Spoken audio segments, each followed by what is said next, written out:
Masyadong pinaganda. Ayan. Luto na po yung ating empanada. Mga ka-viewers, welcome back po sa aming channel. So, magluluto tayo ng upo. Ayan o. Galing kay Mang Mael. Thank you pala Mang Mael sa pagulay. Ano nila to eh, tanim nila. Tapos, yan, nagdala siya nitong maga lang. So, igigisa ko siya dito sa giniling na pork. At, meron lang siyang sibuyas, kamatis, tsaka bawang. Medyo maingay po sa baba. Kasi gumagawa pa rin sila. Pero konti na lang, malapit nang matapos yung basement.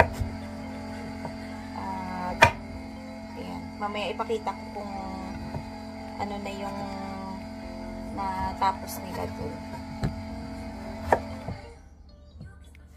Ay, ano yun eh. Maingay yung compressor. Kasi naglalagay pa sila ng drywall. So, yung drywall na huling ikakabit nila yun, nandito na lang sa baba ng hagdan. Pinatahimik ko muna si Taylor Swift. Kasi baka ma-copyright tayo. Ganda ng upo na binigay ni Mang Mael. Bata pa. Malambot pa yung kanyang buto, oh. Siguro lalaki pa dapat to.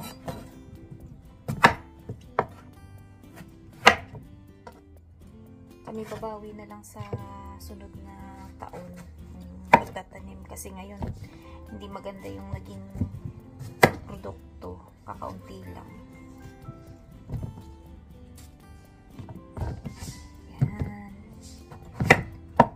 Pares nito yung daing na bangus, tapos meron pang tuyo,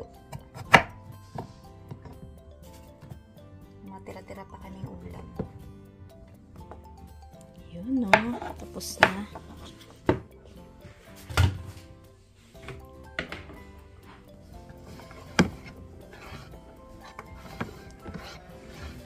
Ito po yung gawa ni Sir Mike. Ayan, no, hindi pulido. Ayan. Yung kay Sir Dadong naman, ano to, Sir Dadong? Ito na yung ginawa niya. Oy, ang balik naman hinaan niya yung pa-music. Dapat lang, natira. Viewers, meron tayong gugulo dito. Grabe ka makagulo. May nakapa. Pakita muna natin yung ating room. Yan ang ganda na. Nakatagilid pa yung higaan. Ay, yung outlet pala, hindi pa naibalik yung saksakan. Tapos yung vent doon, hindi pa naibalik. Yan ang ganda ng nilagay nila na blinds dyan. Yan, malinis na yung aming room. Ganda na ng bahay ni landlord.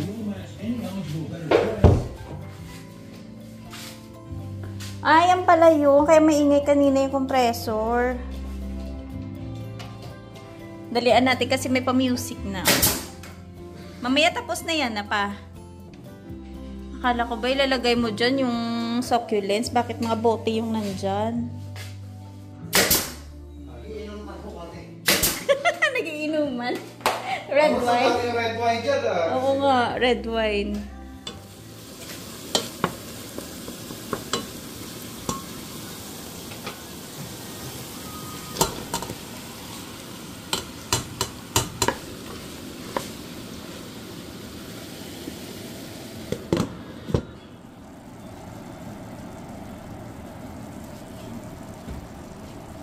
Luto na po yung gulay natin.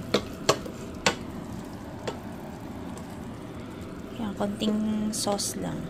Pangit na makasik pag masabaw to eh. Yan, okay na. So mag-air fry na lang ako ng bangus. Okay lang. Masyadong pinaganda.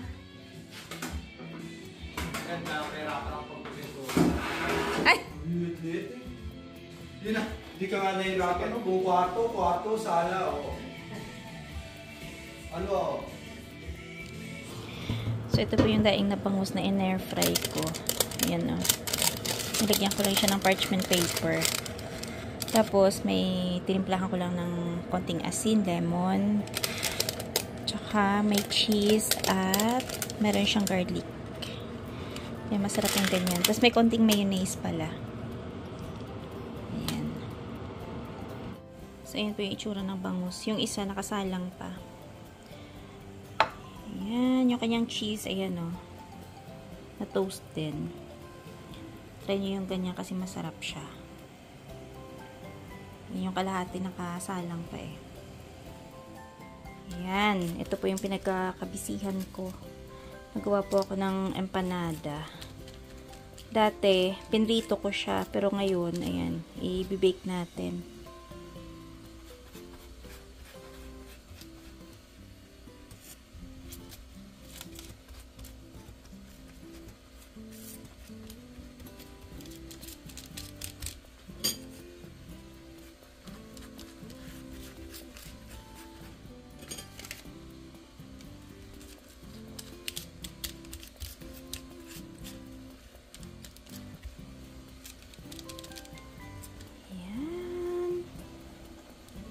Tapos na yung brush natin ng egg wash.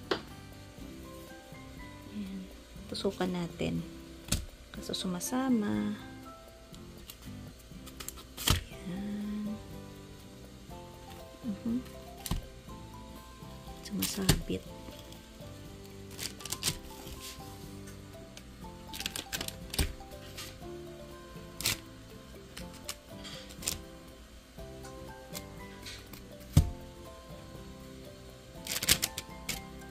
Kulit eh, no? Sumasabit. Ayan. Bake na natin. Check na natin. Oh. Op. Ayan. Luto na po yung ating empanada.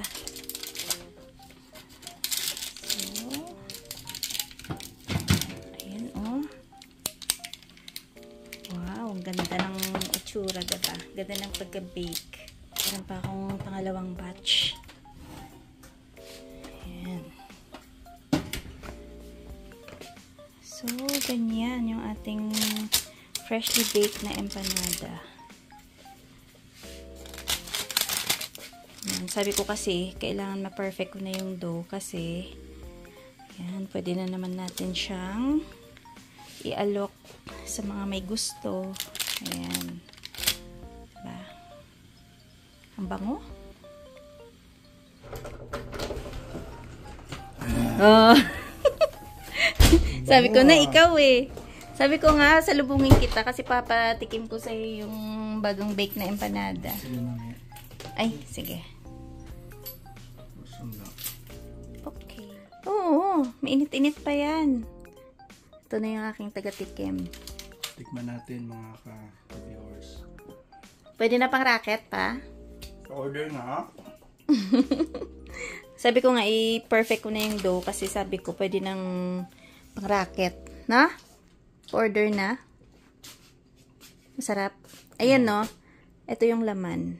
Ano to? Pork giniling na may konting, ayan, may mga gulay. Ayan yung crust niya. Ayan yung kanyang dough. Ayan. Diba? Hindi naman sila magkalayo ng red ribbon eh. Wow! Yung dough lang ang ano.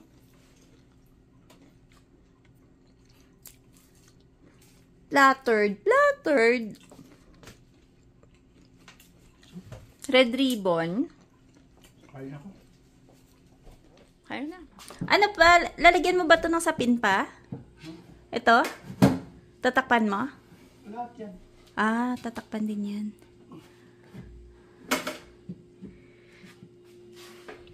So, dito, ayan no, umayos na yung dingding. Tapos na nila pintura. Bila itong mga outlet, yan, tatakpan na lang yan. Naantay lang nila yung electrician.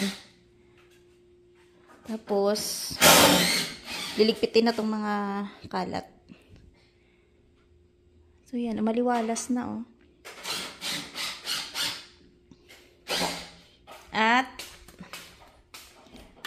ayan, pakita ko lang yung ginawa niya dito. Ayan. Kasi kahapon, ayan oh, wala pang pintura yan oh. So ayan, may pintura na. Pero yung shelvings dito, hindi pa niya nailagay. Ganyan. So ayan, maliwalas na dito kasi iisang kulay na lang yung dingding. Unlike nung una, may kulay brown siya na parang half na nilagay ng dating may-ari.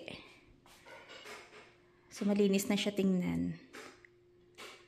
At, pag nalagay na niya yung mga shelves dyan, yan, aalisin na namin to. Tsaka, mag-aayos na kami dito sa baba. Good morning mga ka-viewers. Mag-harvest po muna tayo ng kamatis kasi ang dami na. Ayan o. Dami nila. So, ayan.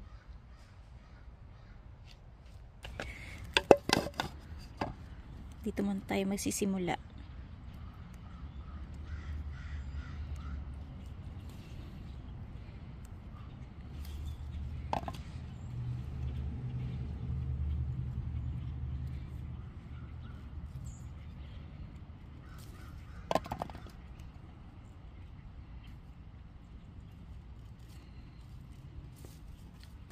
Uy!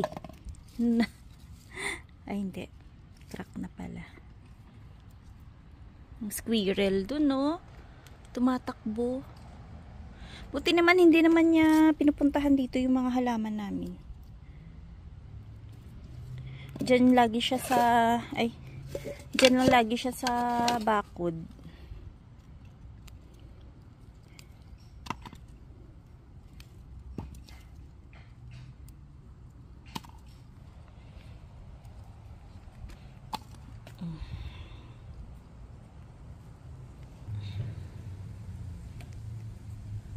Hindi ko lang siya tatanggalan ng tangkay para hindi mabilis mahinog. I mean, hindi siya mabilis masira. Tapos, meron pa din tayong talong. Siguro yung talong pwede ko nang tanggalin ito mamaya. Baka magulang na ng husto kasi.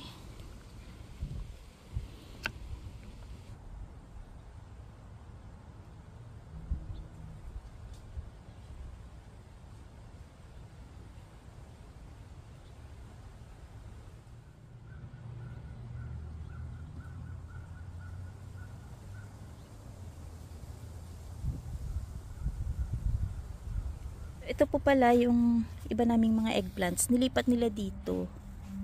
Yan kasi sayang. Meron pa siyang bunga.